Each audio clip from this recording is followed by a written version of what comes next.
action, let's go. 처음 건물을 찾으러.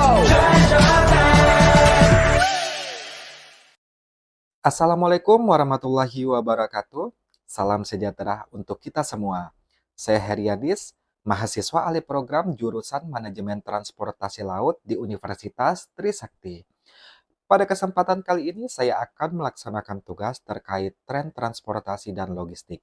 Dan video yang saya buat ini berkaitan dengan proses bongkar muat kapal ro-ro terbesar di dunia. Sebelumnya, apakah Anda pernah bertanya-tanya bagaimana kapal ro-ro bisa muat ribuan mobil dalam satu perjalanan? Nah, pada kesempatan kali ini saya akan membawa Anda melalui proses yang menakjubkan ini dan mengungkapkan rahasia di balik bongkar muat kapal ro-ro yang efisien. Saksikan video ini sampai selesai. Kapal ro-ro atau kapal roll-on roll-off adalah kapal yang memiliki beberapa dek di dalamnya yang digunakan untuk mengangkut segala jenis kendaraan. Desain kapal ini berbeda dengan kapal kargo biasa, di mana kapal ro-ro memiliki desain yang lebih kompleks dibanding dengan kapal kargo konvensional. Biaya pembuatan kapal ro-ro juga lebih mahal dibanding kapal kargo konvensional. Selain itu, perbedaan desain yang paling mencolok terletak pada freeboard-nya. Freeboard merupakan dinding samping kapal. Pada kapal ro-ro lebih tinggi ukurannya dibanding dengan kapal kargo biasa. Pada kapal ro-ro memiliki pintu keluar masuk yang bisa dinaik turunkan untuk jalur kendaraan yang fungsinya seperti jembatan penyeberangan. Serta di dalam kapal ro-ro juga terdapat built-in rem dan dek yang dapat diatur ketinggiannya sesuai kondisi yang dibutuhkan. Kapal ro-ro juga memiliki beberapa jenis, di antaranya adalah conro, yakni gabungan antara kapal kontainer dan kapal ro-ro. Kapal ini biasanya menggunakan area di bawah dek untuk penyimpanan kendaraan, dan geladak atas untuk menumpuk peti kemas atau kontainer. Kemudian jenis lainnya adalah ropex yang digunakan untuk pengangkutan barang beroda, tetapi juga memiliki akomodasi penumpang di dalamnya.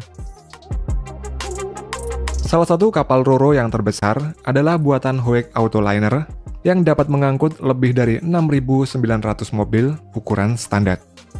Kapal ini memiliki dek untuk parkir mobil dengan luas total 60.000 meter persegi atau sama dengan 10 kali luas lapangan sepak bola. Selain mobil, kapal ini juga dapat memuat berbagai macam jenis kendaraan seperti truk, alat berat, mesin pertanian, mesin konstruksi jalan, hingga mesin pertambangan.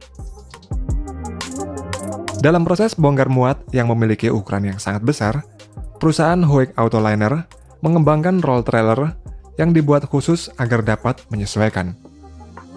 Untuk muatan yang memiliki ukuran yang sangat panjang seperti kereta api, Hoek Autoliner juga membuat konsep roll trailer dengan ukuran yang sangat panjang juga. Untuk bongkar muat dengan ukuran yang sangat tinggi, Hoek Autoliner juga membuat roll trailer dengan dek yang sangat rendah, yaitu sekitar 47 cm saja. Salah satu pelabuhan bongkar muat yang terbesar di Eropa Utara adalah Pelabuhan Copenhagen and Malmö. Pelabuhan ini berada di dua lokasi, yakni di Pelabuhan Copenhagen di Denmark dan Pelabuhan di Malmö di Swedia. Semenjak berkolaborasi dengan Toyota sejak tahun 2003 yang lalu, pelabuhan ini berkembang pesat, di mana tiap tahunnya mampu menangani bongkar muat hingga 400.000 kendaraan yang berasal dari 15 pabrikan yang berbeda. Para produsen mobil banyak yang bekerja sama dengan Pelabuhan Copenhagen and Malmö dikarenakan terdapat pusat distribusi, sehingga distribusi mobil dapat dilakukan langsung dari pelabuhan ke retailer atau dealer. Menariknya lagi, angka statistik kerusakan pada kendaraan saat dilakukan proses bongkar muat juga sangatlah minim, yakni dari 100.000 kendaraan, hanya 3 kendaraan saja yang mengalami kerusakan. Untuk mengirimkan mobil atau kendaraan lainnya dari pabrik sampai ke kapal ro-ro, ternyata juga harus melalui beberapa proses. Mobil yang baru diproduksi akan dikirim menuju ke terminal kendaraan di pelabuhan, baik menggunakan kereta maupun menggunakan car carrier. Setelah tiba di pelabuhan, mobil kemudian diparkir berdasarkan tujuannya, dan di dalam mobil tersebut sudah terdapat kunci yang terpasang. Kemudian kapal akan menurunkan pintunya, yang mana pintu tersebut merupakan pintu kedap air dan berfungsi sebagai jembatan penyeberangan. Selanjutnya, driver yang sudah bersiap akan mengendarai mobil yang diparkir masuk ke dalam kapal, lalu menuju dek sesuai dengan cargo plan. Cargo plan adalah perencanaan penataan muatan kendaraan yang bertujuan untuk menjaga kestabilan kapal. Dan tiap-tiap mobil yang dimuat memiliki nomor unik yang dipasang pada kaca mobil. Dalam proses memuat mobil-mobil tersebut, juga terdapat sinyalmen yang memonitor semua lalu lintas mobil selama proses bongkar muat agar aman dan lancar. Dan biasanya, untuk jenis kargo alat berat akan ditempatkan pada dek di buritan kapal. Hal ini bertujuan untuk memudahkan dalam proses unloadingnya. Setelah kendaraan diparkir pada dek kapal, kemudian akan dilakukan proses lasing untuk mengamankan muatan yang ada di dalamnya.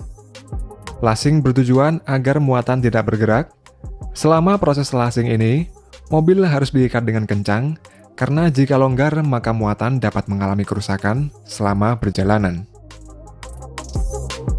Lasing untuk mengikat mobil pada kapal dapat menggunakan tali strap dengan roda gigi searah. Dan tali pengikat tersebut diikat pada lashboard yang terdapat di lantai dek. Sedangkan untuk kendaraan berat akan diikat menggunakan chain lasing, yakni alat pengikat yang terbuat dari rantai besi. Ketika semua mobil sudah aman terikat, selanjutnya dilakukan inspeksi oleh petugas yang berasal dari perusahaan yang membuat mobil-mobil tersebut.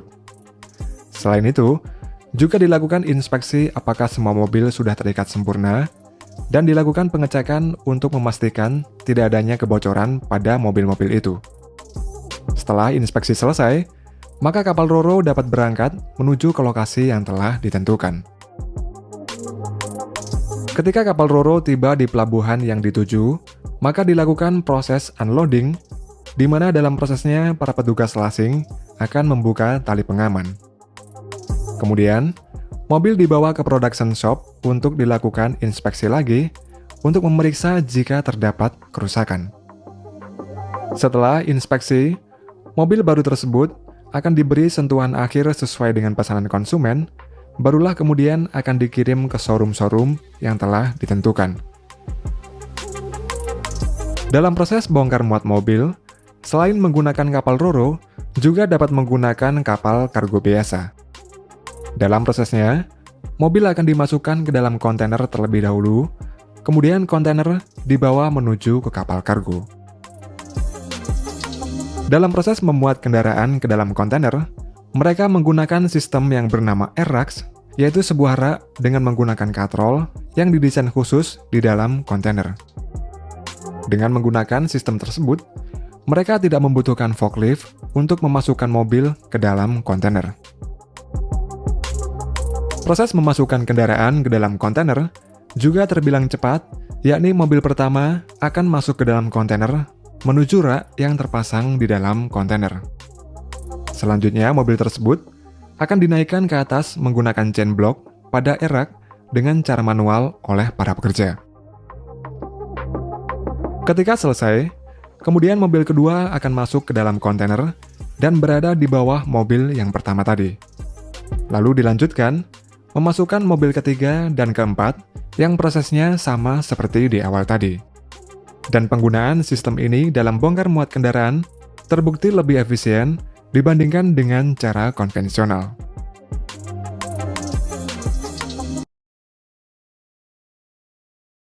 Dalam kesimpulan, proses bongkar muat kapal Ro-Ro terbesar di dunia ini adalah sebuah pencapaian yang luar biasa dalam dunia pelayaran. Dengan ukurannya yang mengagumkan, kapal ini mampu mengangkut ribuan kendaraan, muatan lainnya dengan efisiensi yang tinggi. Proses bongkar muatannya melibatkan tim ahli yang bekerja dengan presisi dan keahlian untuk memastikan keselamatan dan efektivitas dalam mengelola muatan yang beragam. Kapal Ro-Ro ini adalah bukti nyata inovasi di bidang transportasi laut, dan dengan adanya kapal ini, arus logistik global semakin besar dan lancar, terhubung dengan lebih baik. Setelah menyaksikan video tadi, semoga kita semua makin menambah pengetahuan tentang tren transportasi dan logistik. Terima kasih telah menyaksikan video ini. Saya akhiri. Assalamualaikum warahmatullahi wabarakatuh.